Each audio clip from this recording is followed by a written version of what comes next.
Senhoras e senhores, respeitável público, começando mais um vídeo aqui no meu canal para a gente falar sobre São Paulo Futebol Clube. Prazer, para quem não me conhece, eu sou Alexandre Vieira, jornalista com passagens por Estadão, Terra e Bola VIP. E agora, diariamente, eu trago informações sobre o tricolor paulista para deixar você super bem informado. Já te convido para deixar o like, se inscrever no canal, que vai ajudar muito aqui no crescimento, no desenvolvimento aqui do nosso conteúdo.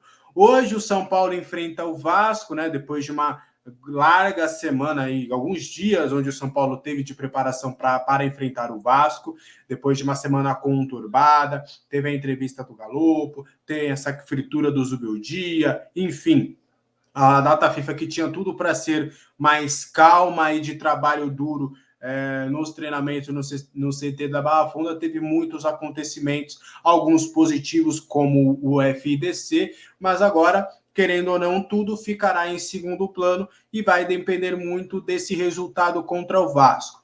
São Paulo finalizou a sua preparação para o confronto contra o Cruz Maltino. O Vasco vai com a equipe principal. Alguns colegas vascaínos aí que cobrem, né, o dia a dia do Vasco já informaram que, de fato, houve uma mudança na ideia do Rafael Paiva, que é o treinador do Vasco. O Vasco, em um primeiro momento, iria com uma equipe bem mista para esse confronto, porque eles têm a semifinal da Copa do Brasil, o confronto de volta contra o Atlético Mineiro em São Januário. Mas, no fim das contas, houve uma decisão da comissão técnica, até por conta desse descanso, de mandar para campo o time principal contra o São Paulo, porque de fato pode acabar sendo eliminado no domingo. Então você coloca a sua equipe principal agora para, quem sabe, conseguir pontuar. Então o Vasco vai com a sua equipe principal para esse confronto. São Paulo que vai para essa partida com uma série de desfalques, né? Muitos deles até por conta das datas FIFA, da data FIFA. São Paulo não terá o Yamal Lewis. Ele acabou até não jogando na última terça-feira, né? Na Irlanda do Norte, ele acabou ficando só no banco de reservas, mas tem questão de viagem, de fuso. Ficaria uma questão muito corrida, de fato, para o Yamal Lewis estar à disposição contra o Vasco lá no Brinco de Ouro. Então, inclusive, ele sequer deve ser relacionado para a partida, tá? O Wellington, ele retorna ao time titular, será o titular aí no confronto contra o Vasco. Então, o São Paulo vai ter apenas ele à disposição. O Patrick está se recuperando de contusão, já tem feito alguns trabalhos no campo, a expectativa ainda é dele ter alguns minutos ainda nessa temporada, que ele retorne e fique à disposição do Zubeldia nessa temporada. O Yamal Lewis não vai ter condições, e o Michel Araújo, a tendência também é que ele não jogue mais em 2024, que ele seja preparado somente para a próxima temporada. Então, somente o Wellington, que vai ser o lateral, ou quem pode ali quebrar um galho, quem pode fazer a lateral, somente o Wellington. Então, por isso que ele vai acabar indo para jogo. Ferrarese e Bobadilha não estarão à disposição por conta da data FIFA, né? Inclusive Paraguai e Venezuela se enfrentaram nesta terça-feira, até por conta, para não desgastar demais os jogadores, não faz sentido, na visão da comissão técnica, forçar um pouquinho neste momento para ter ambos à disposição contra o Vasco. Então eles também serão desfalques para essa partida. O André Silva e o Arboleda também são desfalques, né? Ambos que tomaram o terceiro cartão amarelo contra o Cuiabá, na derrota por 2-0 lá naquele final de semana retrasado, né? E aí os dois também não estarão à disposição. O André, ele é reserva, o Caleri vai assumir a posição ali lá na frente, lá no campo de ataque, e aí tem a questão do Arboleda, que vai ser o substituto do Arboleda, que a gente vai conversar daqui a pouquinho. Vamos falar já, na verdade. O técnico Zubeldia, ele variou um pouquinho os treinamentos, tá? Na lateral direita, ele testou em algumas oportunidades o Igor Vinícius. Eu acredito que no fim das contas ele vai acabar indo de Rafinha, mas ele já tem feito ali uma pequena transição de fato para o Igor Vinícius ter mais oportunidades nessa reta final. É um pedido, inclusive, da torcida. A própria diretoria também entende que o Igor Vinícius já tem cancha para ser o titular do São Paulo neste momento em relação às opções que o São Paulo tem no momento.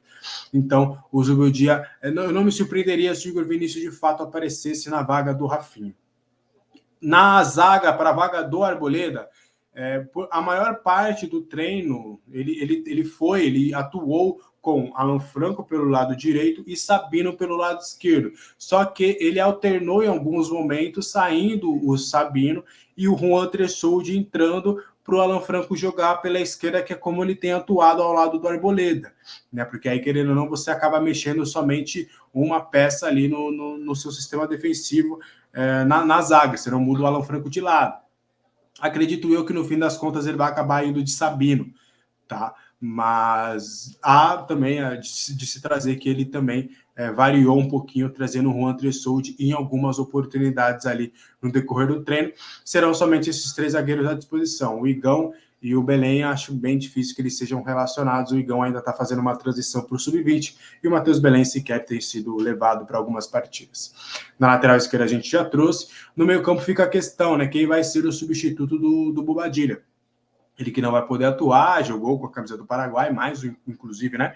Mais uma boa partida do Bobadilla com a camisa do Paraguai, de fato eu gosto muito dele, acho que ele é um ótimo jogador, tudo bem, não deve, na minha visão até não deve ser titular absoluto do time, eu entendo que muita gente acaba não entendendo as questões táticas que ele entrega para o time, acho que ele é um ótimo jogador, é o primeiro ano dele em um país novo, em um grande clube, ele acabou pegando uma bucha porque ele substituiu o melhor jogador do time na temporada, que era o Alisson, mas eu gosto dele, acho que ele é um bom jogador para elenco. Infelizmente, talvez seja vendido, mas eu gosto bastante do Bobadilla. Ele estará fora, e aí fica a questão. O Liseiro, ele não fez parte de toda a preparação por conta do nascimento do filho. Então, aí, isso é mais feeling, tá? Do que propriamente informação. Então, eu acredito que o Liseiro não deve começar jogando por conta disso, se a gente for pegar o histórico do Zubeldia em relação a jogadores que acabam perdendo algumas sessões de treinamento. Então, aí fica a questão, Marcos Antônio ou Santilongo? Pelo que eu pude conversar, ele testou todas essas possibilidades, né? Do Marcos Antônio, para ele ter um pouco mais de meio de campo, só que aí você fica com a defesa um pouco mais desprotegida, e aí ele também testou o Santilongo para dar um pouco mais de vigor ali no meio campo, e aí fica realmente essa dúvida em quem o Zubeldia vai acabar apostando para fazer essa dupla de volantes com o Luiz Gustavo.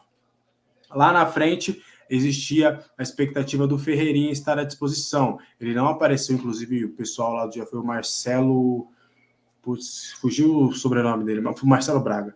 Foi o Marcelo Braga, ele lá do GL até, né, trouxe, ele falou, reparando ali nas fotografias, sábado e segunda-feira, o Ferreirinha não esteve nas publicações, de fato não esteve.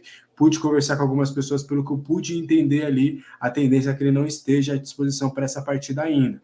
Existia uma grande expectativa, estou tentando entender também o motivo dessa demora, desse preciosismo, porque já era para ele estar à disposição contra o Cuiabá, daí ele não esteve, contra o Vasco também parece que não, mas a gente vai ver bonitinho essa situação. A tendência dele não estar à disposição, mas fica a questão também do Ferreirinha ser tratado como dúvida para esse confronto.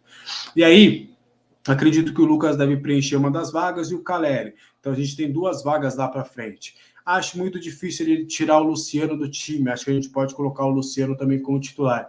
E aí fica a questão: você vai ainda apostar no Wellington Rato e colocar o Lucas Moura na esquerda, ou de fato você vai oportunizar aí a entrada do William Gomes? Pelo que eu pude apurar também, houve esses 2 testes. Um time com o Wellington Rato e outro time com o William Gomes. E aí fica a dúvida para esse confronto. Mas, como a gente já sabe, acho que o Zubeldia vai acabar indo pelo óbvio, né? De todas essas dúvidas que eu trouxe, Rafinha ou Igor Vinícius, Juan Tressoldi ou Sabino, acho que ele vai acabar indo muito no óbvio. Então, o provável São Paulo que a gente tem para esse confronto é Rafinha ou Igor Vinícius, mas acho que ele vai de Rafinha, Sabino e Alan Franco, mas eu acho que ele treinou com o Juan Tressoldi na vaga do Sabino, mas acho que ele vai com Sabino e Alan Franco, Wellington, Luiz Gustavo. Aí tem muitas dúvidas, Marcos Antônio, Liseiro ou de fato o Santilongo. Se o Liseiro tiver 100%, por conta que ele não perdeu ele perdeu alguns treinamentos, acho que ele vai de Liseiro, mas também ele houve esses outros 2 testes. Lá na frente, Luciano, Lucas Moura, Wellington Rato, William Gomes, mas eu acho que ele vai de Rato, e Caleri lá no comando ofensivo. Esse seria o time do São Paulo para enfrentar o Vasco da Gama Vamos ver aí, o São Paulo precisa da vitória, é um jogo que pode valer o emprego do Zubeldia, a gente sabe que ele está pressionado com tudo o que aconteceu, com esse processo de fritura, então acho muito difícil, inclusive, um resultado negativo. Não me surpreenderia, melhor dizendo, se o Zubeldia fosse demitido, caso ele não tivesse um resultado positivo contra o Vasco, porque realmente o que a gente acompanhou nesses últimos dias, de fato, é algo que nos deixa bem claro de que o Zubeldia pode, sim, ser demitido caso não tenha um resultado positivo. E só para a gente, né, não fugir um pouquinho de mercado, a situação do Galopo. Muitos de vocês me perguntaram na live que eu fiz ontem sobre Galopo e Enzo Dias, uma troca entre River Plate e São Paulo. Primeiro ponto, não existe uma conversa para uma troca neste momento entre as partes. Isso não existe. O Enzo Dias é um jogador que o São Paulo monitorou já, que esteve no radar do São Paulo em outros momentos, ele é lateral esquerdo, não está jogando lá com o Marcelo Gadiardo, e aí poderia ter uma troca, mas isso não aconteceu, não foi conversado em nenhum momento. O São Paulo sequer, inclusive, abriu negociações com o Enzo Dias, tá? E aí entra a questão do River Plate interessado no Galopo. Conversei com uma pessoa próxima ao Galopo, que me confirmou que estão procurando novos clubes, que ele quer ficar no São Paulo. Trouxe basicamente o que o Galopo falou. É que ele quer ficar no São Paulo, que ele quer ser importante, que ele é feliz no clube, mas que está analisando outros mercados, está analisando outros interessados, buscando outras propostas, para que caso o cenário dele não mude, ele vá para a próxima temporada para outro clube, mas que a preferência é a Europa, e que neste momento também não tem nada relacionado ao River Plate, pelo menos não chegou nenhum contato oficial ao staff do Galo. Tá bom? Esse foi o vídeo de hoje, espero que você tenha gostado. Qualquer dúvida, deixa aqui nos comentários. Bom jogo, estarei na Rádio Futimais hoje, transmitindo a partida ao vivo, a partir das 7h45, 2 horas antes com o pré-jogo. Estarei lá com o Elite, com o pessoal todo, para a gente comentar e trazer todos os bastidores dessa partida, transmissão ao vivo, tá? Estaremos lá na Rádio Futimais para trazer todos esses bastidores, para trazer a transmissão ao vivo. Beleza? Um abraço, um beijo, cuide-se, até a próxima. Bom jogo.